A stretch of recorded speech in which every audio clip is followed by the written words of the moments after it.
Hello everyone, welcome to my YouTube channel geographical orientation में आपका स्वागत है। आज हम ज्योग्राफी एनसीईआरटी की लेक्चर सीरीज़ को आगे बढ़ाते हुए दूसरे चैप्टर को देखेंगे। दूसरे देर न करते हुए दूसरे चैप्टर का नाम है इनसाइड आवर अर्थ। तो इसमें से जो है नोट्स बनाने के लिए बहुत ज़्यादा पॉइंट्स आपको मिलेंगे। तो मैं सिर्फ ये बताऊंगी कि नोट्स में लिखना क्या क्या चाहिए, और कहीं पर कोई टर्म्स अगर कठिन होते हैं तो उनको समझाते हुए चलूँगी। तो जैसे आप पृथ्वी के अंदर जाते हैं, अर्थ के अंदर जाते हैं, तो आपको 3 लेयर्स मिलती हैं। तो उसका यहाँ पर डिस्क्रिप्शन दे रखा है। तो 3 लेयर्स हमने अपनी सुविधा के लिए बांटे हुए हैं। पृथ्वी के अंदर जैसे आप ऐसे स्लाइस करेंगे तो आपको दिखेगा कि अर्थ से जब जैसे जैसे आप नीचे जाएंगे तो आपको अलग अलग तरह के लेयर्स दिखेंगी। ये लेयर्स असल में है नहीं, ये सिर्फ अर्थ के अंदर के टेक्सचर को ध्यान में रखते हुए इनको ऐसे डिवाइड किया गया है। तो अर्थ की जो टॉप मोस्ट लेयर है उसे हम क्रस्ट कहते हैं, इंग्लिश में हम इसे क्रस्ट कहते हैं।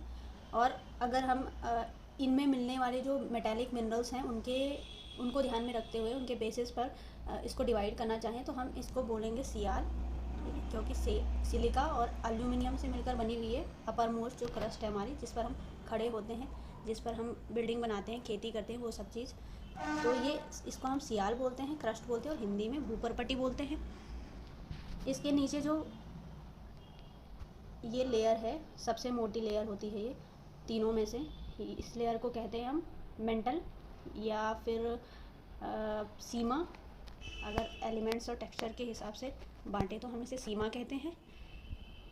इसके अंदर जब हम इनर मोस्ट कोर की बात करते हैं, इनर मोस्ट की पार्ट की बात करते हैं अर्थ की, तो उसे हम कोर कहते हैं। ठीक है। अब वो अलग बात है कि अगर आपने डीप पढ़ना है तो उसमें फिर कोर को भी 2 भागों में बांटा हुआ है। एक पार्ट कहलाता है इनर कोर, और इनर कोर के जो बाहर वाला पार्ट है, मोस्ट ऑफ एग्जाम्स में पूछा जाता है कि इनर कोर के बाहर वाला जो पार्ट है, वह पार्ट आपका कैसा है, क्या वो सॉलिड है या फिर वो आपका लिक्विड है, या फिर वो मतलब सॉलिड और लिक्विड का जो मिला जुला एक होता है कॉम्बिनेशन, क्या कहते हैं उसको, जैसे प्लाज्मा होता है ना, वो वैसे ही तरह का है। तो वो प्लाज्मा के जैसे है, तो कई जगह लिक्विड भी उसको यूज़ किया जाता है एग्ज़ाम्स में। और कोर जो है आपका, वो आपका एकदम सॉलिड है, जो एकदम ही कोर है सबसे अंदर का। और कोर को दूसरा नाम देते हैं इस टेक्सचर के हिसाब से, सियाल हो गया, सीमा हो गया, नीफे, यानी कि निकिल और फेरस से मिलकर बना हुआ है नीफे। तो यही चीज़ें आगे पढ़ने वाले हैं हम। ये मैंने इसको इन शॉर्ट बताया है समझाने के लिए, ये डायग्राम। तो आगे देखते हैं हम।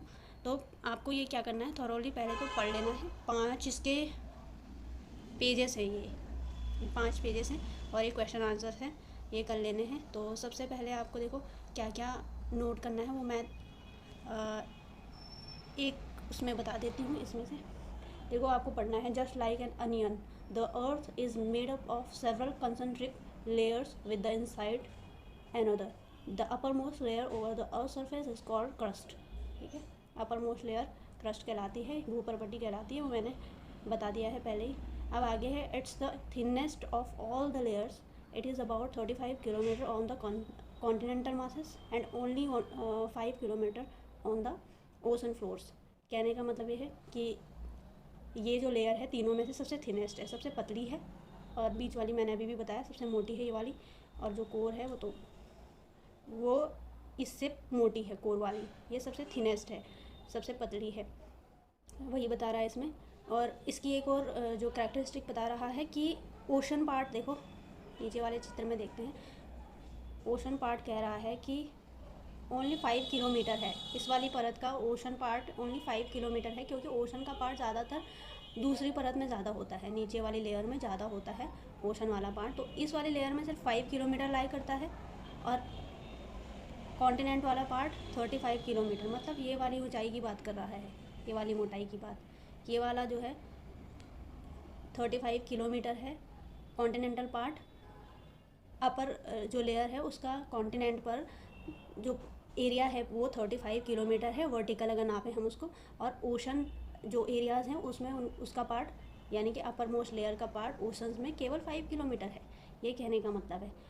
आगे चलते हैं, ये लिख लेंगे आप, इनको डिजिट लिख लेना है थोड़ा थोड़ा, एक एक लाइन, जैसे ये दिख रहा है, ये पॉइंट है, ये वाला है हमारे काम की चीज़।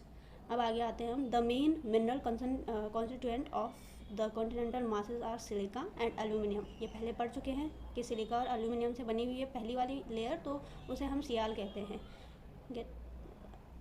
आगे है the oceanic crust mainly consist of silica and magnesium. ठीक है, ओशनिक क्रस्ट में सियाल की जो मैंने पहले भी बोला है कि पहली वाली जो लेयर है उसकी इसमें कैरेक्टरिस्टिक ओशन फ्लोर में कम होती है, यानी कि जो सेकेंड मोस्ट लेयर होती है सीमा वाली, उसकी कैरेक्टरिस्टिक इसमें ज़्यादा होती हैं। तो वो यही कह रहा है कि जो ओशन वाला पार्ट है उसमें सीमा की जो कैरेक्टरिस्टिक्स हैं वो ज़्यादा होती हैं। आगे है इट इज़ देयरफॉर कॉल्ड सीमा। ठीक है, इसीलिए इसको सीमा भी बोलते हैं। कई बार कई एग्ज़ाम में कई बार पूछ सकता है ना एग्ज़ाम्स में कि ओशन फ्लोर को एक और दूसरा नाम क्या दे सकते हैं, तो आप सियाल मत करके आ जाना, क्योंकि सीमा भी बोलते हैं इसको, ओशन फ्लोर को, ओशन वाले पार्ट को। कि एनसीईआरटी पूरा तभी ना वो चीज़ें छोटी छोटी चीज़ें बताती हैं, इसलिए एनसीईआरटी पढ़नी चाहिए। Just beneath the crust is the mantle which extend up to the depth of 2900 kilometre. तो कह रहा है कि अर्थ से नीचे जाने पर मेंटल पार्ट कितने किलोमीटर तक है, 2900 किलोमीटर तक है, यही बोल रहा है। इसको भी लिख लेना है। आगे है below the crust the innermost layer is the core with a radius of about 3500 kilometer. It is mainly made up of nickel and iron and it is called Nife। तो कह रहा है कि जो इनर मोस्ट लेयर है वो आपकी core कहलाती है, और वो कितने तक है, वो उसका पूरा जो है एरिया कितना है, 3500 किलोमीटर है। इस पॉइंट को लिख लेंगे। और ये किससे बना हुआ है, नीफे से बना हुआ है, निकिल, जिसका मीनिंग है Ni से निकिल और Fe से फेरस। फेरस को दूसरा क्या कहते हैं, आयरन भी कहते हैं। कई बार सिर्फ ये आयरन ही आयरन लिख देता है, मतलब फेरस नहीं लिखता है, और हमने तो नीफे पढ़ा रहता है, क्योंकि हमने इस तरह से याद करके पढ़ा रहता है कि Ni से भाई निकिल होता है हमारा और Fe से फेरस होता है, तो यहाँ पर तो आयरन दे दिया, तो दोनों नाम याद होने चाहिए। आगे है the central core has very high temperature and pressure. तो सेंट्रल कोर पे क्या होता है, हाई टेम्परेचर होता है वहाँ पे और हाई प्रेशर होता है। आपको पता है कि जैसे जैसे हम अर्थ से नीचे नीचे जाते हैं अंदर को, ये सपोज अर्थ का ऊपरी भाग है और ये अंदर अंदर जाते हुए यहाँ पर टेम्परेचर और प्रेशर दोनों बढ़ते जाते हैं। अब एक इम्पॉर्टेंट पॉइंट छूट गया ऊपर, इसको भी लिख लेंगे, इसको पढ़ना ज़रूर चाहिए, इनमें इम्पॉर्टेंट फैक्ट्स रहते हैं। लिखा है कि the deepest mine in the world is in south Africa. It is about 4 kilometers deep. In search of oil, engineers have dug a hole about 6 kilometers deep. तो कह रहा है कि अगर अर्थ पर जो कॉन्टिनेंटल पार्ट है उसमें अगर कहीं कोई डीपेस्ट पॉइंट है जो माइनिंग के मामले में, तो वो 4 किलोमीटर अफ्रीका में है, और अगर ओशन की बात की जाए तो वो 6 किलोमीटर है। ठीक है, और दूसरे पॉइंट में कह रहा है कि to reach the centre of earth which is not possible, you will have to dig a hole 6000 kilometre deep on the ocean floor. तो कह रहा है कि अगर आपको पृथ्वी के सेंटर में जाना है अर्थ के, तो आपको 6000 किलोमीटर डिग करना होगा, खोदना होगा, और तब आप अर्थ के इनर कोर में पहुंच पाएंगे, जो कि बिल्कुल ही इम्पॉसिबल है। क्योंकि जैसे जो लोग खनन करते हैं ना, मजदूर लोग, वो अर्थ के अंदर जाते हुए उनकी डेथ हो जाती है, क्योंकि अर्थ के अंदर खुदाई करते हुए जाते हैं जब वो माइंस में, कोल माइंस में, तो वहाँ पर नीचे जाते हुए कार्बन डाइऑक्साइड की मात्रा बढ़ती जाती है और ऑक्सीजन की मात्रा कम होती जाती है। इस वजह से कई मज़दूर लोग वहीं मर जाते थे, और बहुत ही लाचार बेबस लोग ही इस पेशे के लिए तैयार होते थे। खैर अब तो काफ़ी माइंस जो है मशीनों से होने लग गई है, तो इसीलिए कह रहा है कि इम्पॉसिबल है अर्थ के इनर कोर में जाना, इसलिए तो अर्थ के अंदर के बारे में जानकारी हमें कम प्राप्त हो पाई है अभी तक। तो ये पढ़ लेंगे। अब इंटीरियर ऑफ द अर्थ पढ़ लिया। अब हम इसमें दे रखा है बहुत ही माइन्यूट डिटेल्स दे रखे हैं इंटीरियर ऑफ अर्थ के बारे में। आगे दे रखा है कि रॉक्स एंड मिनरल्स, उनके कह रहा है कि रॉक्स क्या होती हैं और रॉक्स की कितने टाइप की होती हैं। Any natural mass of mineral matter that makes up the earth crust is called a rock. तो नेचुरल मास जो भी होता है वो किसी मिनरल मैटर का कोई भी नेचुरल मास जो होता है वो आपका रॉक बनाता है, कह रहा है। और rocks can be different colour, different size और टेक्सचर। तो रॉक्स डिफरेंट साइज़ और डिफरेंट कलर टेक्सचर के हो सकते हैं, और इन्हीं कलर टेक्सचर और डिफरेंट मैटर के बेस बना करके तीन तरह की रॉक्स होती हैं मेनली। एक होती है इग्नियस रॉक, सेडिमेंट्री रॉक्स और मेटामॉर्फिक रॉक। इग्नियस रॉक आपकी मैग्मा से बनती है। मैग्मा क्या होता है कि अर्थ के अंदर जो हमारी लैंड मासेस हैं वो गलित अवस्था में है, ठीक है। यहाँ पे मेंटल है, जो मेंटल में काफ़ी हीट बढ़ जाने के कारण यहाँ पर जो है मासेस एकदम गली हुई अवस्था में है। यहाँ पर मोल्टन स्टेज है इनकी। तो ये क्या होता है कि जब ये बाहर आने का कोशिश करता है, जिसको हम वॉल्केनिक एरप्शन बोलते हैं, बाहर आकर के जब जम जाता है तो इन्हीं से जमी इस मैग्मा से लावा बन के जो चट्टानें जमती हैं बाहर, उसको हम क्या कहते हैं, इग्नियस रॉक बोलते हैं। डक्कन ट्रैप इसका एग्जाम्पल है। एक और फैक्ट एग्ज़ाम में पूछा जाता है कि मैग्मा और लावा में क्या फ़र्क है। तो अर्थ के अंदर जो मोल्टन स्टेज में है जो लैंड मासेस, अगर वो अर्थ के अंदर है तो वो मैग्मा कहलाएंगी, मैग्मा। और अगर अर्थ के बाहर आकर के जम जाती है, वोल्केनिक इरप्शन हो गया तो यहाँ बाहर आकर के जम जाएगा वो, तो उसे हम कहते हैं लावा। ये भी पूछा जाता है क्वेश्चन। तो इग्नियस रॉक का फॉर्म तो इसलिए इस तरह से होता है। तो कहते हैं कि जब अर्थ अपनी बनने की स्टेज में आई थी उस टाइम पे बहुत सारे वोल्केनिक इरप्शन हुए थे। तो वोल्केनिक इरप्शन होने के कारण यहाँ पर चट्टानें बन गई थी। तो अर्थ पर कोई भी चट्टान सबसे पहले अगर बनी है तो वो यही बनी है, इग्नियस रॉक, आग्नेय चट्टानें। तो इसलिए इनको प्राइमरी रॉक्स भी कहते हैं। दूसरी चट्टानें देख लेते हैं हम। दूसरी रॉक्स है आपकी सेडिमेंट्री रॉक्स। सेडिमेंट्री रॉक्स तो इग्नियस और मेटामॉर्फिक जब टूट फूट जाती हैं, है ना, छोटे छोटे पार्टिकल्स में बन जाती है इग्नियस और मेटामॉर्फिक, तो वो बनती है सेडिमेंट्री रॉक्स। अवसादी चट्टान इनको हिंदी में कहते हैं। और मेटामॉर्फिक रॉक्स होती हैं जो ये हाईली हीट और टेम्परेचर के द्वारा बनती हैं। जब भी इग्नियस रॉक पर और सेडिमेंट्री रॉक पर इन पर बहुत ज़्यादा हीट और टेम्परेचर पड़ता है तो उसके बाद मेटामॉर्फिक रॉक का फॉर्मेशन होता है। इसीलिए इनको साइक्लिक नेचर भी बोलते हैं, क्योंकि एक दूसरे से ही बन रही है। अब the crust forms only 1% of the volume of the earth, 84% consist of the mental and 15% makes the core. The radius of the earth is 6371 kilometre. तो कह रहा है कि अर्थ का रेडियस जो है ये पूरा ये 6371 किलोमीटर है। और कह रहा है कि जो बाहर की क्रस्ट, अभी हमने 3 लेयर्स देखी थी ना, तो जो बाहर की है वो सिर्फ 1% के बराबर है पूरी अर्थ के। जो बीच वाली है वो 84% के बराबर है पूरी अर्थ पे। तो सबसे ज़्यादा पार्ट जो है मेंटल का ही होता है, अभी ऊपर बता चुकी हूँ मैं। और जो कोर है आपका वो 15% कवर करता है पूरी अर्थ के। तो सबसे ज़्यादा मेंटल होता है, सबसे ज़्यादा एरिया मेंटल के पास है, फिर किसके पास है, कोर के पास है, और फिर किसके पास है, क्रस्ट के पास है। तो ये ऑर्डर में भी लगाने के लिए आ जाता है कभी कभी किसी एग्ज़ाम्स में। आगे एक और पॉइंट है, इग्नियस, सेडिमेंट्री और मेटामॉर्फिक रॉक्स क्या होती हैं और किन किन लैंग्वेजेस से इनके जो टर्म्स है वो लिए गए हैं, ये भी देख लेते हैं हम। तो इग्नियस तो है, लैटिन वर्ड से लिया गया, ठीक है। सेडिमेंट्री वर्ड भी लैटिन वर्ड से लिया गया है, सेडिमेंटम से। इग्नियस लैटिन वर्ड इग्निस से लिया गया है, जिसका मीनिंग होता है फायर। और सेडिमेंटम मीनिंग होता है सेटल डाउन।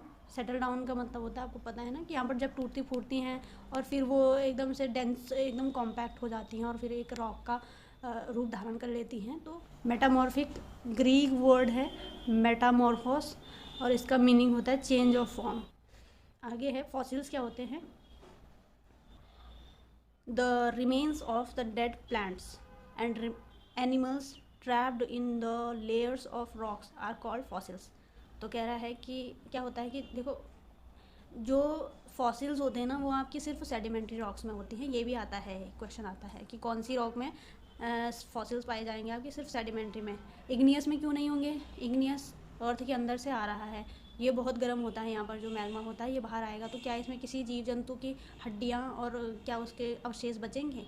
फॉसिल्स का मतलब ही होता है कि एनिमल्स और प्लांट्स के रिमेन्स, तो ये नहीं बचेंगे इतनी गर्म अवस्था में। तो यहाँ पर ये इग्नियस रॉक में नहीं हो पाएंगे, ठीक है, आपको यहाँ पर देखने के लिए नहीं मिलेंगे। लेकिन सेडिमेंट्री में क्या होता है, जब ये चट्टानें जो है टूटती फूटती हैं और सपोज यहाँ पर कोई किसी तरह के पेड़ पौधे या कोई एनिमल दब करके इसके नीचे रह जाता है, तो जब इसकी सालों बाद खुदाई होती है तो उसमें फॉसिल्स देखने के लिए मिलते हैं, यानी कि वो जीव जंतु जो उसमें मर जाता है चट्टान में, वो उनके उसके रिमेन्स वहाँ पर देखने को मिलते हैं। तो इसलिए सेडिमेंट्री रॉक में पाए जाते हैं सिर्फ फॉसिल्स।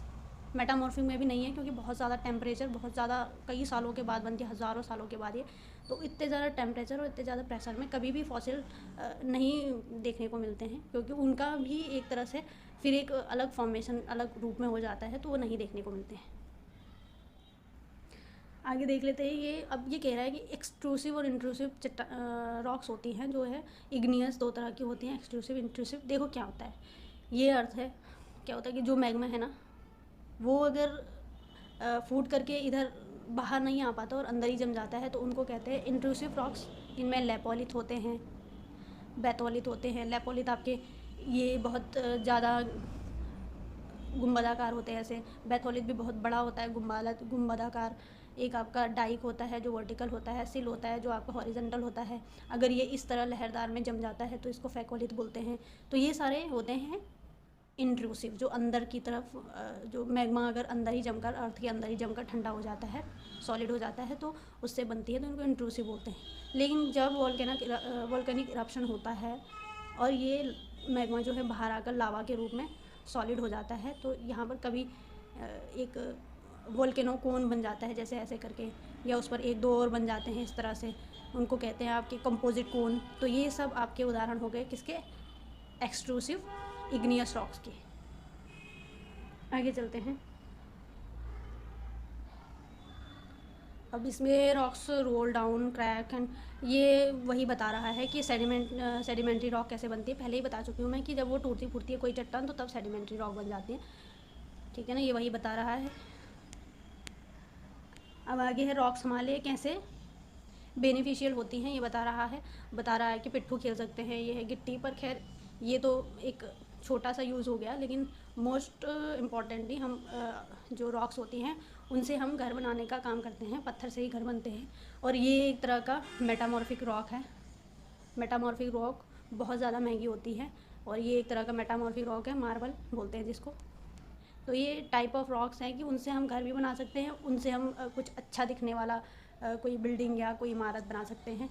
तो ये यूज़ होते हैं, कह रहा है। अब आगे आते हैं। आगे है you will be surprise to know that one type of rock changes to another type under certain conditions in cyclic manner. Why would be surprise, हम पहले ही पढ़ चुके हैं कि एक रॉक से दूसरी रॉक बनती है और दूसरी रॉक से तीसरी रॉक बनती है, और इसी तरह से इनमें साइक्लिक मैनर चलता रहता है। तो ये सब पढ़ चुके हैं हम पहले ही। ये इग्नियस रॉक है, इससे और मेटामॉर्फिक रॉक के जब ये दोनों टूटती हैं तो इनका क्या बन जाता है, ये चूर्ण बन गया, तो सेडिमेंट्री रॉक बन जाएगी। सेडिमेंट्री रॉक से और इग्नियस रॉक के जब इन पर प्रेशर और टेम्परेचर पड़ता है तो इन दोनों से क्या बनेगी, मेटामॉर्फिक रॉक। और जब ये सेडिमेंट्री रॉक अर्थ के अंदर उस जोन में चली जाएगी, उस जोन में मीटअप करेगी जहाँ पर बहुत ज़्यादा हीटन है एरिया, तो ये रॉक जो है बदल जाती है आपकी इग्नियस रॉक में। क्योंकि ये जो रॉक है यहाँ पर जाते ही इस अर्थ के अंदर 200 किलोमीटर जाते ही ये जो है, ये वाली रॉक गल जाती है, ठीक है। और मोल्टेड रॉक जब बाहर आता है तो उससे इग्नियस रॉक बनती है। तो ये चैप्टर, बाकी इसके क्वेश्चन आंसर्स कर लेने चाहिए। क्या लिख रहा है, the rock which is made up of molten magma. तो ये आपको पता है कि इग्नियस रॉक है, ये मोल्टन मैग्मा से बनी हुई है। जो the innermost layer of the earth, ये है core. Gold, petroleum and coal are example of, तो ये मिनरल है, ठीक है। और आगे है rocks which contain fossil are, देखो पूछ लिया, ये सेडिमेंट्री रॉक में फॉसिल्स होते हैं, अभी बताया था। The thinnest layer of the अर्थ, तो ये आपकी क्रस्ट है ना। क्रस्ट कितनी है, ओनली 1% है पूरी अर्थ की। मेंटल कितनी थी, 84% थी। और कोर कितनी थी, 15% थी। होल अर्थ का परसेंटेज निकाल के बोल रखा है। तो ये इस तरह से हमने कर लिया है क्लास 7 का चैप्टर नंबर 2। अब हम कल क्लास 7 का चैप्टर नंबर 3 देखेंगे। सो अगर आपको अच्छी लगती है वीडियो तो आप लाइक और सब्सक्राइब कर सकते हैं। तो thank you so much, have a nice day.